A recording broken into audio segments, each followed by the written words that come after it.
Vamos a hablar de la evaluación de perfusión y de habilidad miocárdica por tomografía computada multidetector.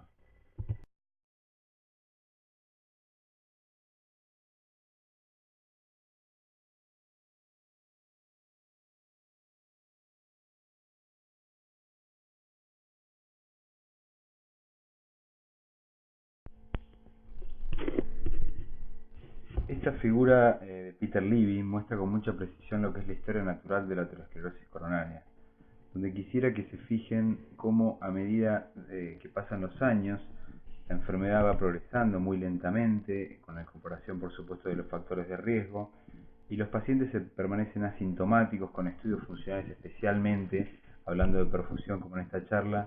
Todos los estudios funcionales son normales hasta un estadio tardío de la enfermedad, mientras que recién los síntomas y los estudios de perfusión positivo comienzan en estadios muy avanzados de la enfermedad, cuando ya la luz se obstruye en un 70 o 80%. Considero importante en una charla sobre perfusión miocárdica, principalmente para radiólogos, hablar de algunos conceptos fisiopatológicos importantes, como es el flujo coronario, ¿no es cierto?, en condiciones basales y también en hiperemia. Sabemos que si nos fijamos primero en la curva roja, vemos que en el flujo basal se va a ver afectado recién cuando la estenosis llega aproximadamente a un 90%. En cambio, cuando nos concentramos en la flecha azul, fíjense que la reserva coronaria, que es la diferencia entre el flujo máximo y el flujo basal, va a comenzar a alterarse mucho más precozmente, a partir de una estenosis de un 40-50%, mientras que cae significativamente a partir de un 70%.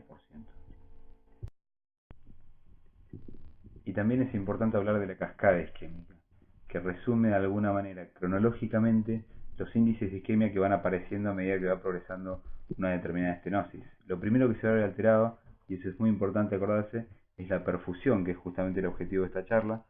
Luego recién comienzan las alteraciones del metabolismo, la disfunción diastólica, la disfunción sistólica, las alteraciones del electrocardiograma, y últimamente aparece en última instancia el ANGOR, o sea el dolor precordial. Sabemos que la tomografía computada multidetector coronaria, lo han visto seguramente en charlas previas, tiene una gran precisión diagnóstica para detección de enfermedad obstructiva y para excluir estenosis, particularmente en pacientes con probabilidad baja a intermedia de enfermedad coronaria. Ahora, también es importante conocer las limitaciones del método, y una de las principales limitaciones del método son los pacientes con calcificación extensa o severa del árbol coronario. Fíjense que este estudio del COR64 fue un estudio multicéntrico muy importante, demostró que los pacientes con score de calcio mayor de 600, es decir, con un score de calcio con una calcificación extensa de las coronarias, en estos pacientes el valor predictivo del método cae significativamente. Y si vamos a casos en particular, fíjense en este caso una arteria coronaria derecha con calcificación moderada en el tercio medio, donde no se puede distinguir con mucha precisión el grado de obstrucción luminal por TC, y a la derecha vemos el cateterismo, donde se ve que el vaso es prácticamente sano, con lesiones con estenosis muy leves, menores al 20%. Por lo tanto, de alguna manera se puede observar lo difícil que es, cómo dificulta la calcificación extensa la evaluación del impacto luminal de la estenosis. Y aquí en esta diapositiva lo que vemos son cortes ortogonales de distintas placas en un mismo paciente. Fíjense que en la placa de la izquierda vemos un corte ortogonal, la L es el lumen, la C representa el calcio y la NC a las placas no calcificadas. Fíjense que cuando hay muy poquito calcio en las placas ateromatosas, se puede observar con mucha precisión el grado de obstrucción luminal, es una obstrucción leve, lo mismo que en el panel B, donde se ve una placa muy pequeña de calcio en la hora 4, en el panel C se ve una placa un poquito más importante. Generalmente se habla de grados de compromiso por calcificación, es decir, menor a 90 grados, entre 90 y 180 o más de 180 grados, mientras que en el panel C, fíjense, una placa extensamente calcificada, probablemente con una calcificación concéntrica que anula completamente la capacidad de determinar el impacto luminal de esa obstrucción, es decir, esa lesión, esa placa, es realmente no analizable por tomografía computada multidetector. La fracción de flujo de reserva coronaria, que se define como la presión distal a una estenosis sobre la presión proximal a la misma, se ha convertido en los últimos años en el gold standard para la detección de isquemia. Y es importante recalcar que existe una gran cantidad de lesiones intermedias que no son hemodinámicamente significativas. Fíjense en este caso, señalados en el eje X, la estenosis del 40% y el 70%, hay una porción significativa de estas lesiones que tienen un flujo fraccional de reserva menor al 75%, por lo tanto son significativas, mientras que anatómicamente se podrían considerar como lesiones solamente intermedias. Por lo tanto, existen al menos dos argumentos importantes que nos mueven a tratar de evaluar la perfusión miocárdica por TC para intentar evaluar mediante la tomografía, mediante un método anatómico, por lo menos hasta lo que se sabía hasta hace unos años, en un método que nos permita determinar el grado de significancia hemodinámica de las lesiones. Estos argumentos básicamente son lo que dijimos, que la presencia de calcificación importante del árbol coronario va a deteriorar de manera importante la precisión diagnóstica del método, y también el hecho de que existe un gran número de lesiones intermedias, es decir, estenosis entre un 40 y un 70%, que no provocan isquemia. Sabemos que en los últimos 30 años la evaluación de la perfusión miocárdica se realizó predominantemente mediante estudios de medicina nuclear. Sabemos que la isquemia es un marcador pronóstico importante que permite identificar pacientes que se beneficien con la revascularización, ya sea por vía percutánea o por vía quirúrgica, pero tiene desventajas, sobre todo la cámara gamma, lo que hablábamos, y en segundo grado el PET, el costo, un elevado costo, una muy escasa disponibilidad en cuanto al PET, una dosis de radiación elevada y la presencia de artefactos de atenuación, ya sea diafragmática o mamaria.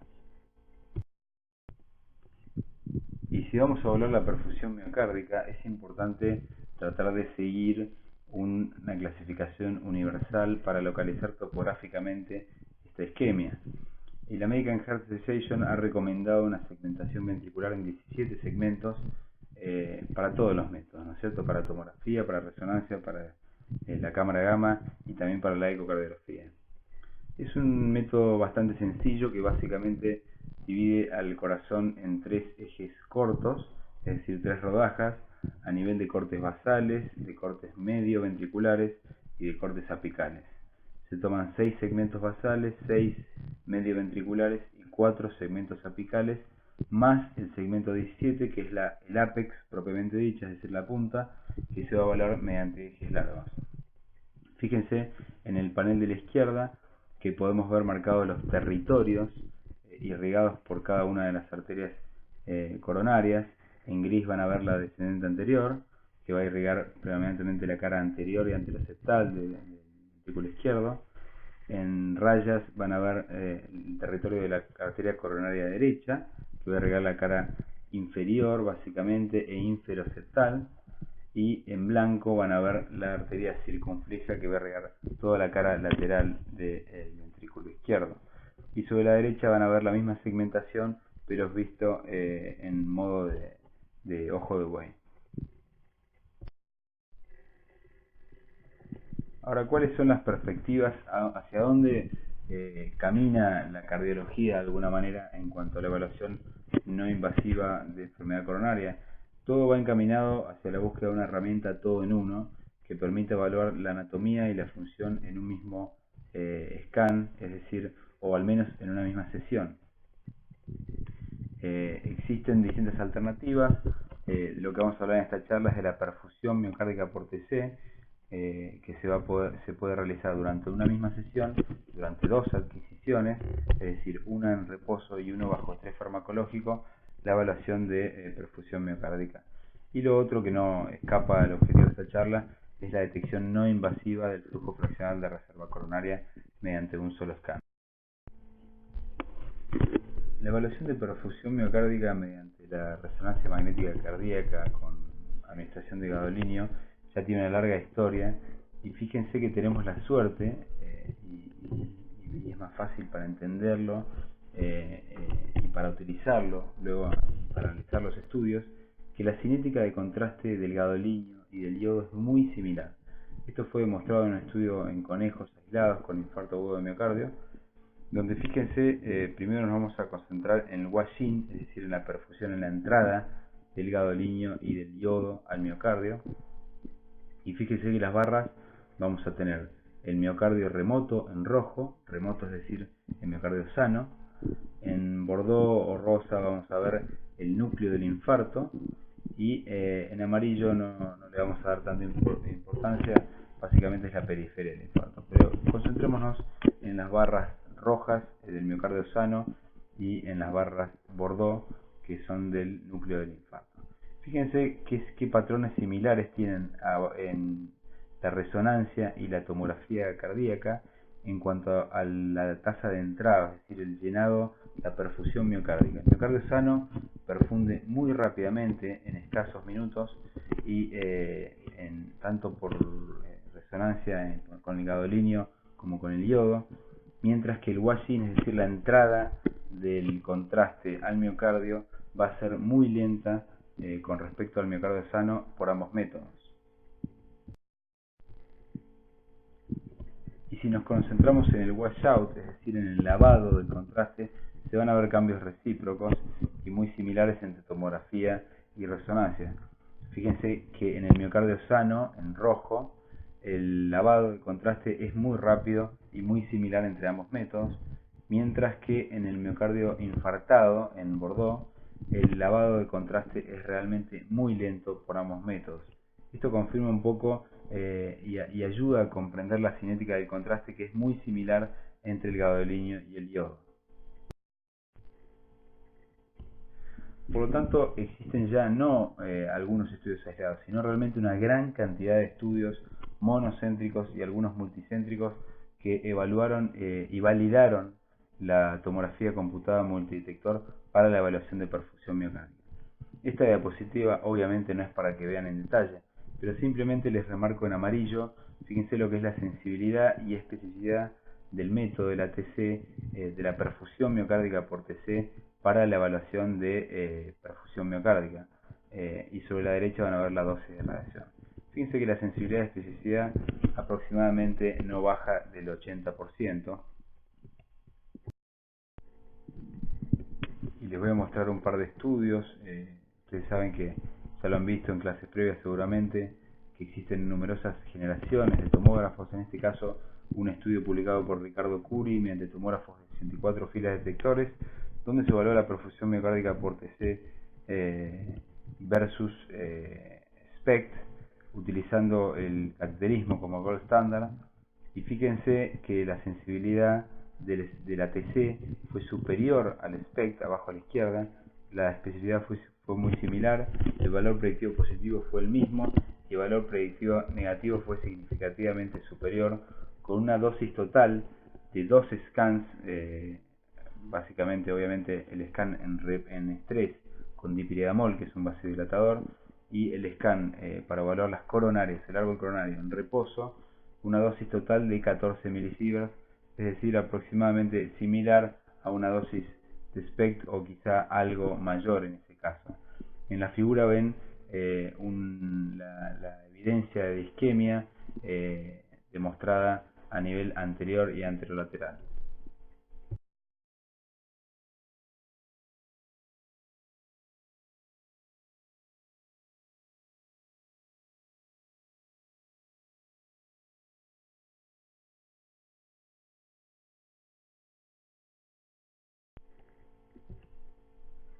Aquí les muestro otro estudio, en este caso con una generación de tomógrafos de dual source, donde se evaluó la perfusión miocárdica con estrés, con adenosina, en este caso otro vasodilatador.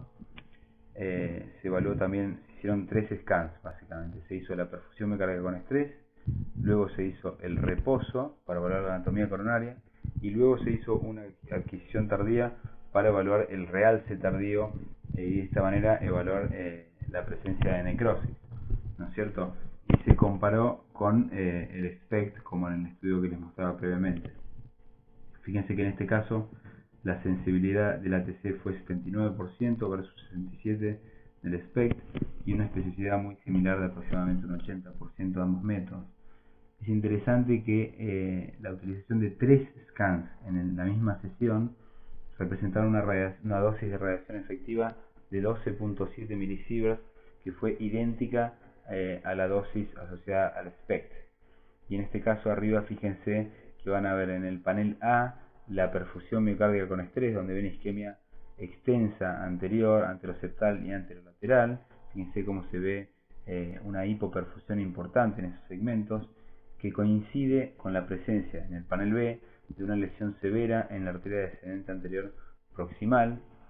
Coincide también en el panel C, fíjense en la cámara gamma, con la isquemia en el territorio anterior de la arteria descendente anterior, y obviamente en el cateterismo, fíjense que hay una obstrucción realmente significativa de la DA anterior, de la DA proximal, perdón.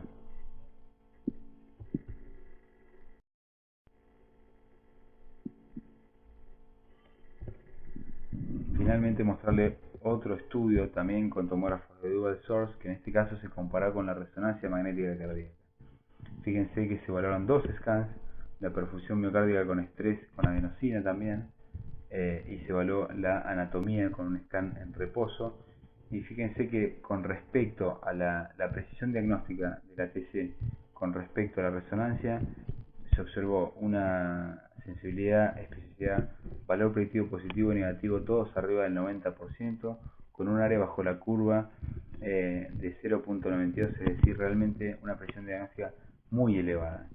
Y es importante remarcar que la adición del estrés, en este caso, mejoró significativamente la precisión de la angiografía por TC del 84% al 95%. Y en este estudio particular, la dosis efectiva, la dosis de radiación efectiva fue extremadamente baja, ya que se utilizó adquisición en modo flash, que se utiliza en este tomógrafo, con una dosis de radiación efectiva total de apenas 2.5 milisieverts.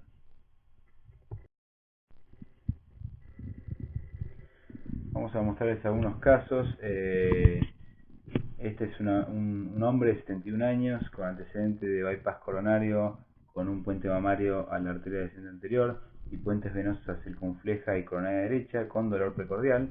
Se hace una tomografía computada con estrés, una perfusión miocárdica por TC, donde se observa una hipoperfusión severa a nivel septal e inferoseptal en cortes casi apicales, que se confirma, fíjense en el panel central, en el SPECT con estrés, que mejora al menos parcialmente en el reposo.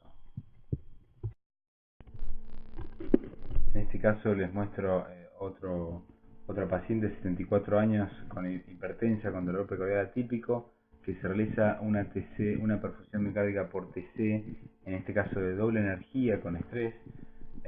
Ya lo habrán hablado antes, quizá la tomografía de doble energía, que se puede existen distintas estrategias para obtener la doble energía, permite reconstruir imágenes monoenergéticas, y de esta manera no solo producir una decomposición del material para discriminar entre yodo y otros tejidos y otros materiales, sino que también permite evitar numerosos artefactos, especialmente como el beam hardening artifact, el artefacto de endurecimiento del haz, que se ha demostrado que altera, perjudica la evaluación de perfusión miocárdica.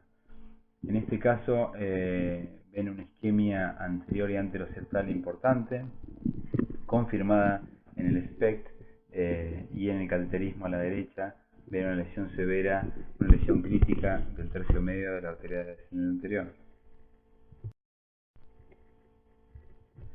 Otro caso también con doble energía, un hombre de 79 años, hipertenso, dislipémico, con dolor precordial atípico. Fíjense que tenemos la perfusión miocárdica, la reconstrucción monoenergética en la izquierda, van a ver en el panel central lo mismo, pero en escala de colores, y a la derecha van a ver el SPECT. Fíjense la presencia en el estrés, en el esfuerzo con dipridamol, en el estrés farmacológico con dipridamol, en el panel superior van a ver una isquemia predominantemente lateral en territorio de la arteria circunfleja, que se confirma en el SPECT, y en los paneles inferiores van a fijarse que normaliza completamente o casi completamente la perfusión en la cara lateral. Bueno, ya discutimos que la TC permite detectar la perfusión, caracterizar la perfusión con mucha precisión, y ya ha sido validada en numerosos estudios. Entonces estamos autorizados de alguna manera a adentrarnos en lo que es la caracterización del infarto agudo de miocardio y también la caracterización del infarto crónico, ¿no es cierto?, de las secuelas del infarto. Ustedes saben que en el infarto la obstrucción microvascular y la disminución de la densidad capilar lleva a un bloqueo de la llegada de contraste iodado a la región infartada, y esto resulta en una hipodensidad miocárdica en estudios contrastados, es decir, en un delay, en un washing lento y retrasado. En este caso a la derecha van a ver 10 imágenes por TC arriba y resonancia abajo, 10 días después de un infarto inferior, cómo se ve una hipoperfusión marcada subendocárdica por ambos métodos. Y del mismo modo, al romperse la membrana plasmática en el infarto, el contraste va a ingresar en los miocitos, y dado que el 75% de la masa miocárdica es intracelular, se va a incrementar el volumen de distribución y el tiempo de lavado del contraste. Entonces lo que vamos a ver es un washout tardío o delayed washout. Lo mismo, vemos un ejemplo por tomografía en el panel, los 3 paneles superiores, y por resonancia el mismo paciente evaluado 6 meses posterior a un infarto de cara anterior. Fíjense cómo se ve por ambos métodos un realce tardío de patrón transmural, es decir, que abarca prácticamente la totalidad del espesor parietal en territorio de la arteria descendente anterior, que compromete los segmentos especialmente medios y apicales. E incluso numerosos estudios ex vivo han demostrado que se puede caracterizar con mucha precisión el infarto con gran concordancia no solo con la resonancia magnética cardíaca, sino también con la histopatología, y han determinado que la presencia de realce tardío de contraste iodado por tomografía computada es un indicador directo de la presencia, extensión y morfología de daño irreversible de miocardio. Este es un estudio holandés por Timo Bax y colaboradores, la gente del Erasmus Medical Center, que hicieron un trabajo muy interesante donde compararon el tamaño del infarto por tomografía por multislice, resonancia magnética cardíaca y la histopatología, y fíjense la gran concordancia que presentaron los 3 métodos. Veamos algunos conceptos. Un miocardio viable es un miocardio disfuncionante, con disfunción de la contractilidad, que presenta enfermedad coronaria subyacente, es decir, alteración de la perfusión, pero que tiene el potencial de recuperación con la revascularización. Y vamos a dividirlo en dos, en miocardio atontado y miocardio hibernado. Hablemos primero del miocardio atontado, que es un miocardio transitoriamente disfuncional a pesar de la revascularización exitosa, pero que va a presentar una recuperación funcional completa en horas o días después de la revascularización. Por otra parte tenemos el miocardio hibernado, que es un estado de hipocontractilidad producto de una reducción crónica de la perfusión miocárdica en presencia de miocardio viable con potencial de recuperación post-revascularización.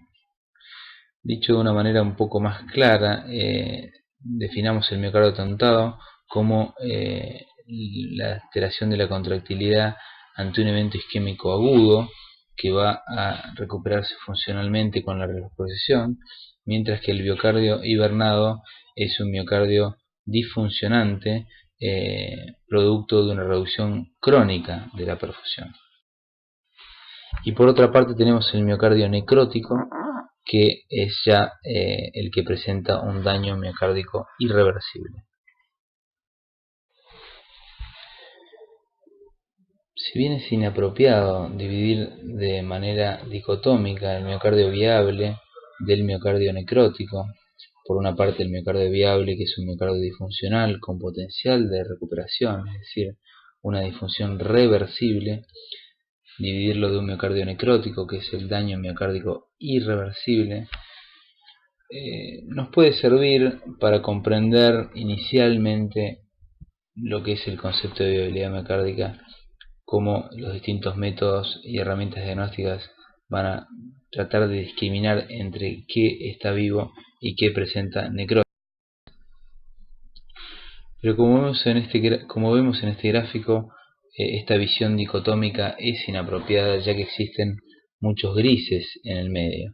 Y también hay que tener en cuenta que tienen un papel muy importante en la probabilidad de recuperación funcional, tanto las dimensiones ventriculares, la función ventricular, es decir, la fracción de eyección, la extensión de la necrosis y la presencia de isquemia perinecrosis. En este caso les muestro dos ejemplos, que son dos ejemplos extremos, no casualmente los grises.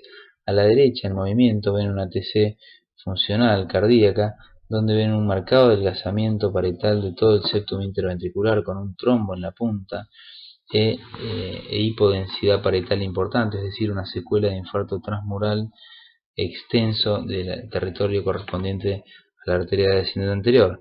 Esto claramente es un miocardio, es un territorio de la arteria descendente anterior que se encuentra no viable, es decir, presenta una necrosis irreversible, no va a presentar ningún tipo de beneficio con la revascularización.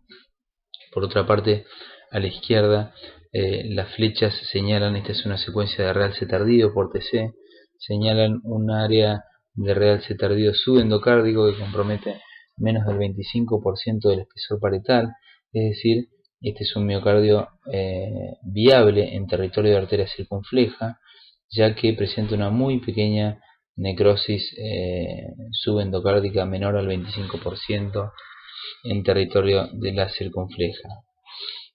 Lo que hablamos de grises entre medio de un extremo y el otro es más difícil de discriminar y vamos a tratar de describirlo a continuación. ¿Cuáles son los marcadores de viabilidad miocárdica que tenemos? Podemos evaluar la conservación del espesor de la pared, podemos evaluar la reserva contráctil, la reserva de flujo o de perfusión, podemos evaluar la integridad de membrana celular y el metabolismo o de alguna manera la persistencia de actividad mitocondrial.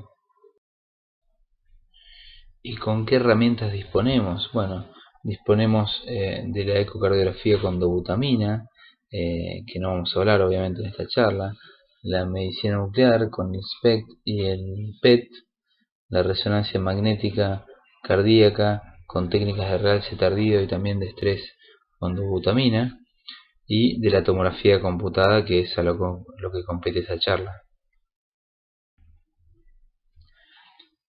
¿Y cuáles son los parámetros que vamos a evaluar para tratar de determinar la presencia de viabilidad miocárdica por TC? Podemos evaluar tres parámetros principalmente. La conservación del espesor de la pared,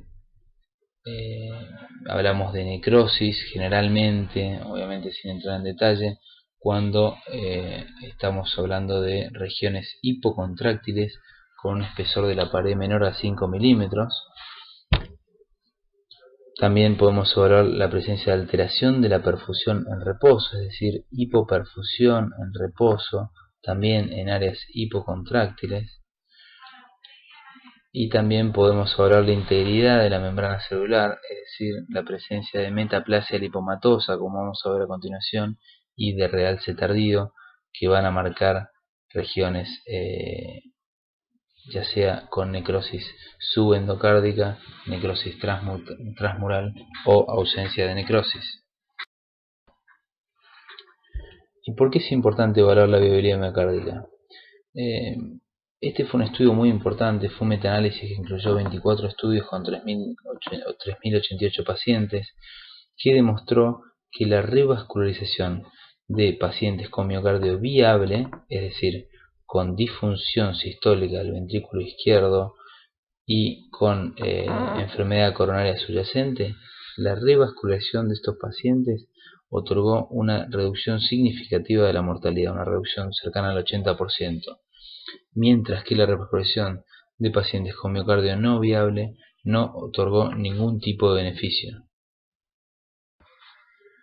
Y este mismo estudio demostró que los pacientes que presentan mayor beneficio con la revascularización no solo son los pacientes con miocardio viable, sino que son aquellos con miocardio viable pero con disfunción sistólica severa, es decir, con fracción sistólica, con fracción de eyección del VI menor al 35%, como muestra la curva de regresión.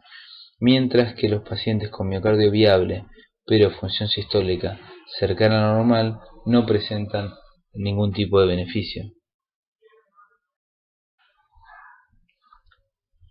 También es importante evaluar la extensión de la necrosis o transmuralidad de la necrosis, ya que los pacientes con necrosis transmural, es decir, con necrosis mayor al 50%, especialmente con necrosis mayor al 75%, van a presentar muy escasas chances de recuperación funcional, mientras que aquellos pacientes con ausencia de necrosis o con necrosis con extensión menor al 25% del espesor de la pared, como se ve en el panel A arriba, van a tener muy buena probabilidad de recuperación funcional a los 6 meses.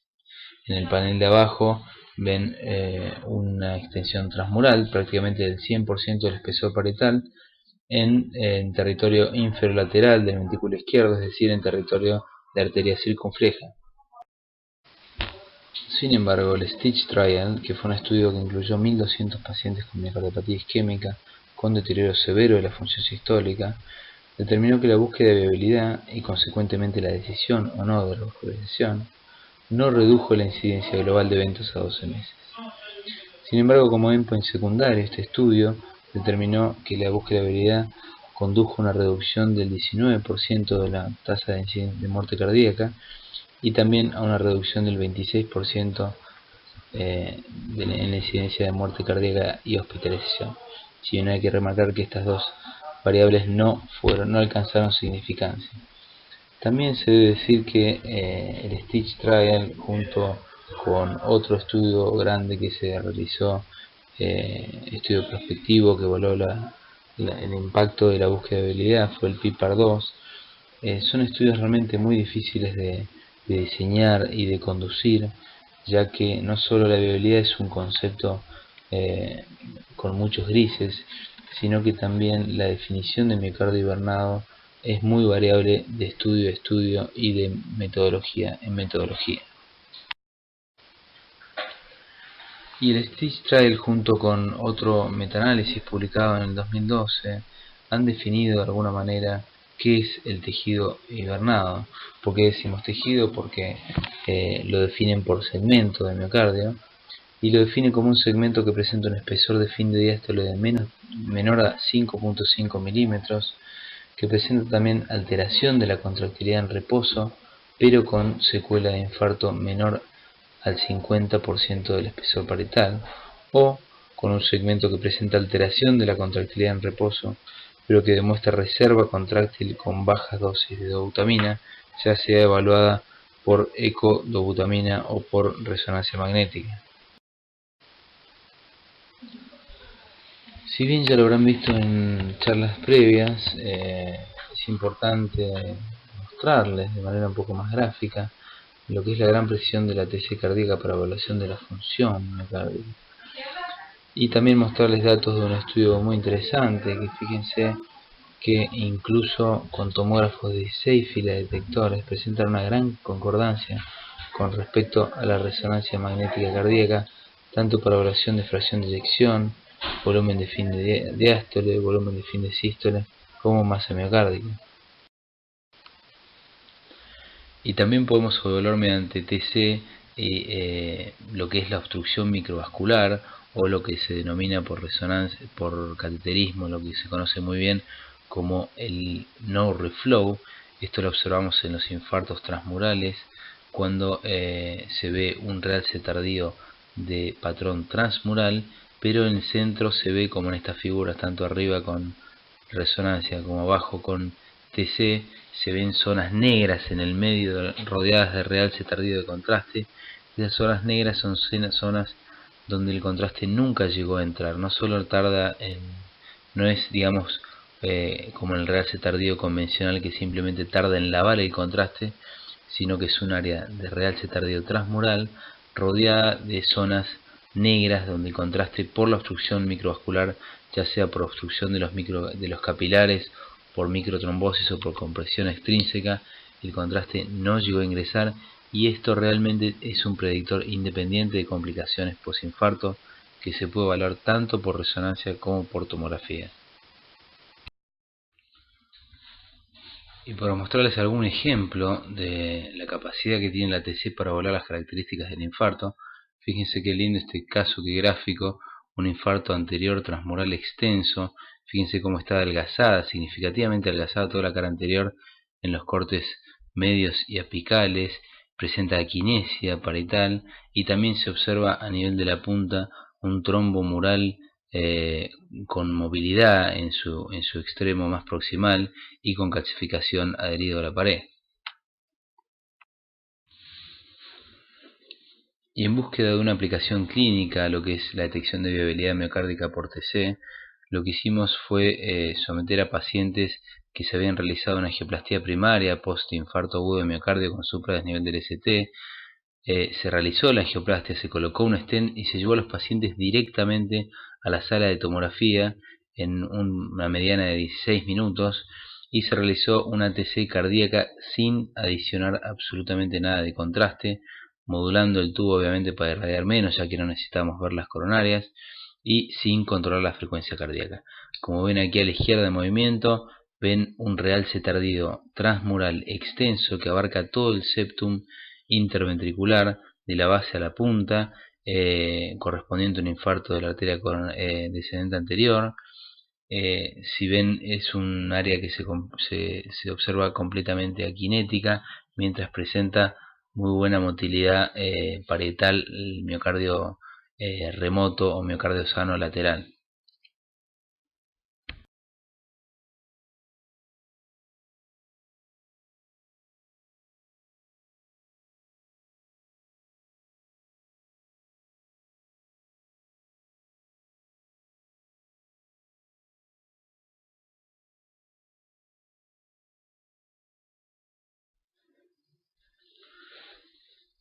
Incluimos 30 pacientes. La angioplastía fue exitosa en el 100% de los casos, con TIMI-3, es decir, con muy buen flujo post procedimiento en todos los casos después de la colocación de stent, y a pesar de eso observamos realce tardío o evidencia de necrosis, como querramos llamarlo, en la mitad de los casos aproximadamente. Fíjense que ninguno de los parámetros que uno presupone que puedan relacionarse con la presencia o no de necrosis, como por ejemplo el tiempo puerta-balón, es decir, lo que se tardó en dilatar al paciente desde su llegada, el tiempo desde el cateterismo hasta la tomografía computada, no hubo diferencias entre los grupos. El volumen total de contraste se ve que tampoco influyó en la presencia o no de realce tardío, y tampoco influyó el tiempo de cruzamiento de las lesiones. En cuanto a los parámetros de perfusión, sí vimos una relación significativa entre lo que es el myocardial blush, como se le dice, o Myocardial Perfusion Grade.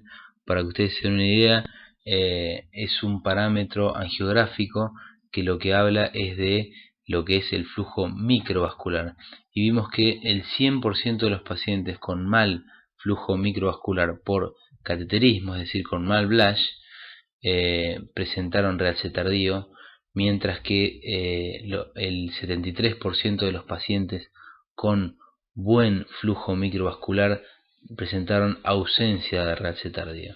Por otra parte, otro parámetro de reperfusión más clínico, que es la resolución del segmento del supradesnivel del ST, fue buena, es decir, fue mayor al 50%, en un porcentaje importante de los pacientes, en 65% de los pacientes sin realce tardío, mientras que el 86% de los pacientes que presentaron mala resolución del ST, es decir, presentaron un parámetro clínico de lo que es obstrucción microvascular o de ausencia de reperfusión, el 86% de esos pacientes presentaron realce tardío de miocardio de contraste por TC.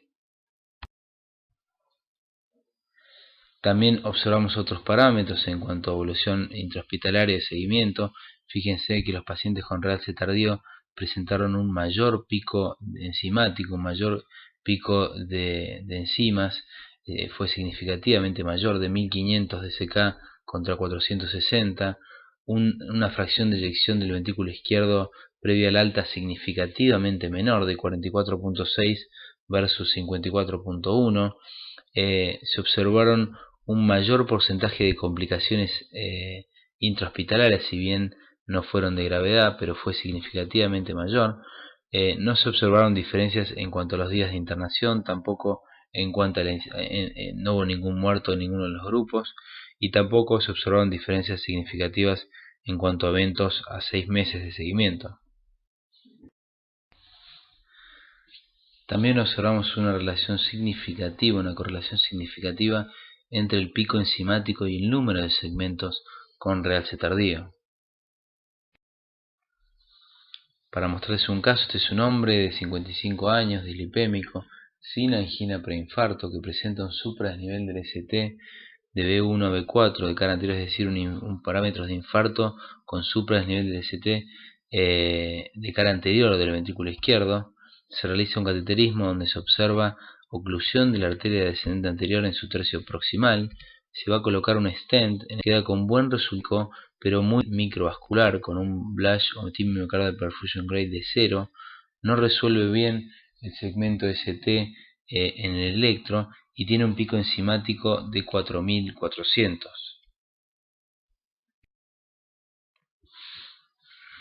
Sala de tomografía y se realiza una TC cardíaca sin adición de contraste, incluso 30 minutos después de la angioplastía primaria, después de inyectar 250 mililitros, pero 30 minutos atrás. Se observa un realce tardío transmural de toda la cara anterior del ventrículo izquierdo, del septum y de la cara anterior de base a punta, y fíjense abajo en el MIP cómo se observa el stent en el tercio proximal de la ADA, que claramente mucho beneficio no le va a otorgar a ese paciente, ya sabemos de entrada que tiene daño miocárdico irreversible en territorio de la arteria descendente anterior, con una masa infartada que corresponde a 65% del ventrículo izquierdo. Y fíjense que este paciente se va de alta con una fracción de eyección medida por ventriculografía radioisotópica de 33%, mejora algo como se ve frecuentemente en los meses subsiguientes, mejora al 38-41%, pero al año siguiente se realiza un ventriculograma de seguimiento y tiene una fracción de eyección del 30%. Para mirar otro ejemplo inverso, esta es una mujer de 50 años, tabaquista, dislipémica, hipertensa, que se presenta con un infarto agudo de miocardio con supradesnivel del ST sobre la cara inferior del ventrículo izquierdo, presenta angina preinfarto. Fíjense en el cateterismo a la izquierda se observa oclusión total de la arteria coronaria derecha en su tercio medio, se recanaliza, se coloca un stent en ese segmento y el resultado es realmente muy bueno, tanto a nivel picárdico como a nivel microvascular. El ST presenta una excelente resolución, mayor al 50%, inmediatamente después de la apertura de la lesión, y el pico enzimático es de 1800. Pero fíjense que en el ventriculograma que se realiza se observa aquinesia de cara inferior. Ahora, ¿qué es lo que nos puede otorgar la tomografía? La tomografía en estos pacientes realizada de manera inmediata después de la angioplastía primaria nos puede decir si esto es miocardio atontado o si es realmente daño miocárdico irreversible como en el paciente anterior. Y realizamos una tomografía directamente a los 21 minutos post angioplastía primaria. Se habían inyectado 150 mililitros y fíjense que no se ve absolutamente nada de realce tardío de contraste en miocardio. Por lo tanto, lo que veíamos de la aquinesia inferior, estábamos hablando simplemente de un miocardio atontado que seguramente va a mejorar a la brevedad, es decir, en cuestión de horas o días.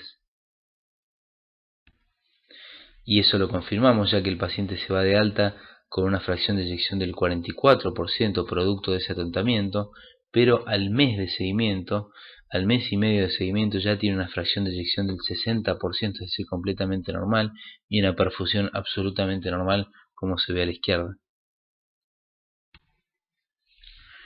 También podemos evaluar, quizá para repetirlo, pero se puede evaluar por TC por esta metodología en pacientes con infarto agudo e incluso en pacientes con infarto crónico. Pero hablando del escenario de los pacientes con infarto agudo de miocardio, se puede evaluar con precisión e inmediatamente después del evento y del tratamiento percutáneo. Podemos evaluar la transmuralidad de la necrosis, que sabemos, como les dijimos, que tiene un impacto importante en lo que es en lo que es el riesgo de eventos a mediano y largo plazo y la probabilidad de recuperación funcional de ese ventrículo.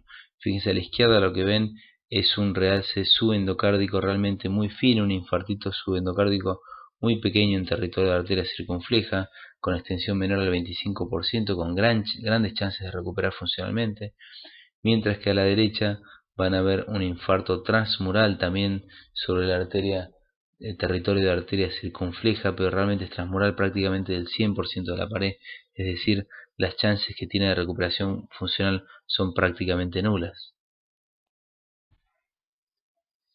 Por lo tanto, la utilización de esta herramienta en este escenario, la evaluación precoz de viabilidad miocárdica post-angioplastía primaria, nos permite decir de alguna manera que la presencia de realce tardío inmediatamente post-angioplastía primaria se asocia con una falla en la reperfusión microvascular, una pobre resolución del segmento ST, una mayor elevación enzimática, mayor tasa de complicaciones intrahospitalarias y menor recuperación funcional a 6 meses.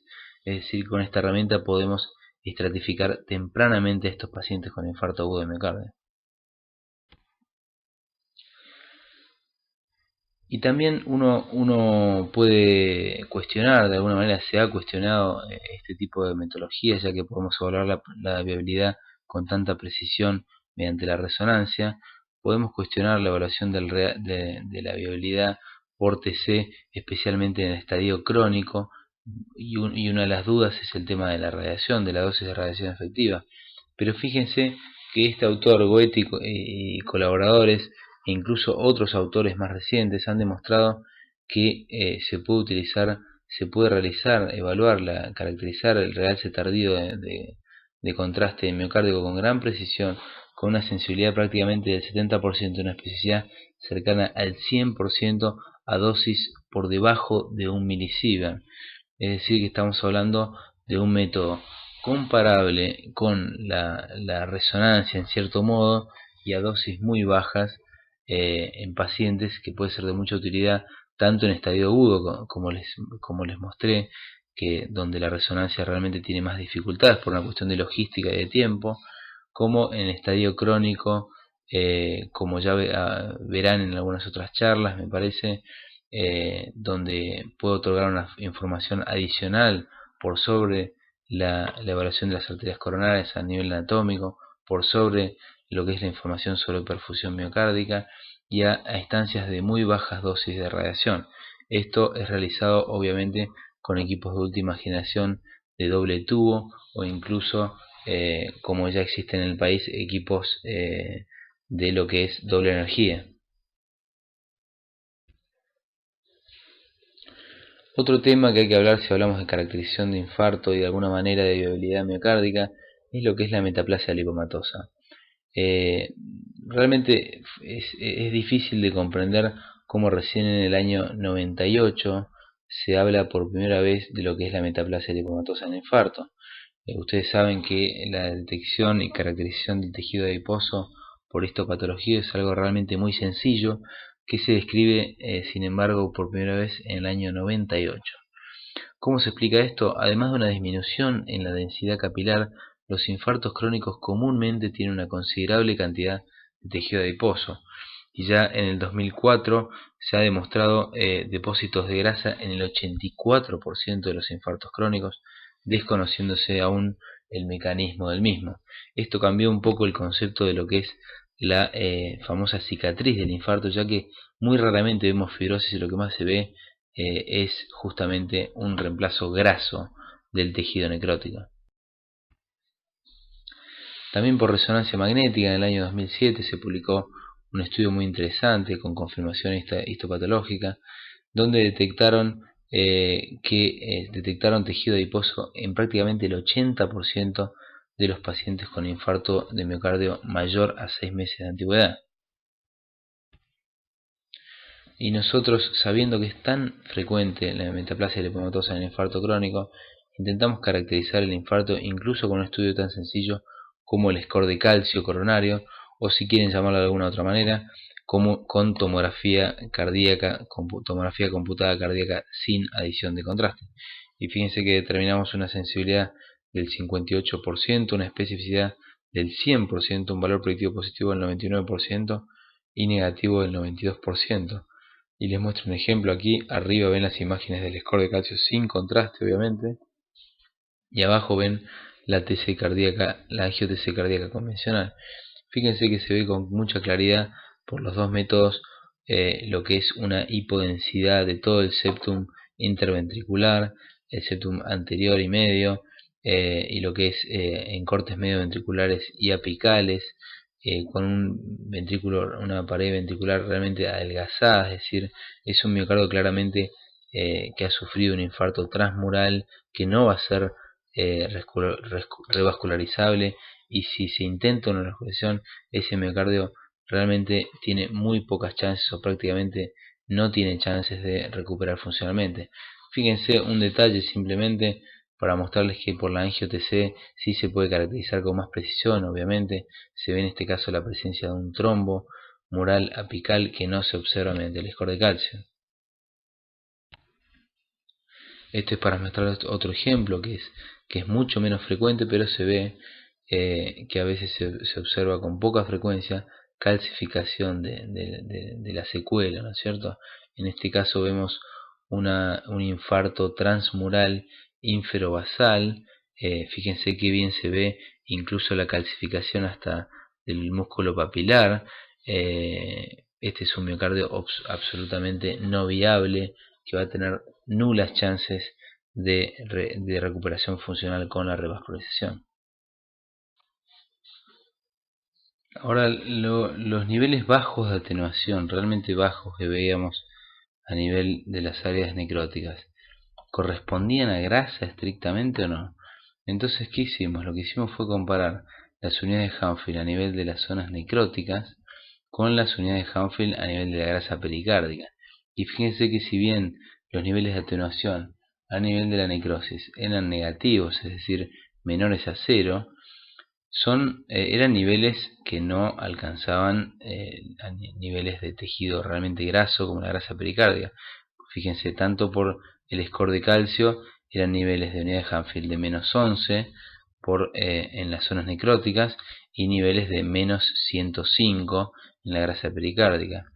Mientras que en la angio-TC cardíaca veíamos unidades de Hanfield de menos 21 en la zona necrótica contra menos 105 también en la grasa pericárdica. Por lo tanto, seguramente estamos hablando que las zonas necróticas no son exclusivamente grasas, sino son zonas donde se mezclan tejido adiposo, fibras miocárdicas remanentes, algo de fibrosis quizá y demás estructuras. Y observamos también que se observó una relación inversa significativa entre la fracción de eyección y el número de segmentos hipoatenuados o el número de segmentos necróticos, tanto por el score de calcio mediante por angio-TC cardíaca. Ahora, es interesante e importante remarcar lo que es la influencia de la antigüedad del infarto sobre la presencia de infiltración grasa por TC. Fíjense que los infartos, este es un estudio muy interesante de Chicago publicado en el 2009. Interesante ver que en los infartos con menos de 10 meses de antigüedad, ninguno de ellos presentó infiltración grasa, mientras que el 81% de los infartos con mayores a 3 años de antigüedad presentaron infiltración grasa. Bueno, para concluir, sabemos que existe un interés creciente en determinar de forma simultánea y no invasiva la anatomía y el significado funcional de la estenosis coronaria. Es decir, se está buscando intensamente lograr la obtención de una herramienta todo en uno. Numerosos estudios indican que la evaluación de la perfusión miocárdica mediante tomografía computada cardíaca con estrés farmacológico permite obtener resultados similares a los descritos para el SPECT y la resonancia magnética con estrés, e incrementa la precisión diagnóstica de la evaluación anatómica aislada. La capacidad de evaluar la perfusión miocárdica podría ampliar las indicaciones de la TC cardíaca al incluir pacientes de riesgo intermedio a elevado. La búsqueda de viabilidad miocárdica es un tema complejo, debatible y lejos de encontrarse definido. La TC cardíaca permite distinguir con precisión entre miocardio viable y necrosis al evaluar con precisión 3 marcadores de viabilidad. La conservación del espesor de la pared es el primer marcador, la alteración de la perfusión en reposo y la integridad de la membrana celular. Por otra parte, la TC permite caracterizar el infarto tanto en estadio agudo como crónico a muy bajas dosis de radiación efectiva. Les agradezco mucho por su atención y espero que les haya servido de alguna manera.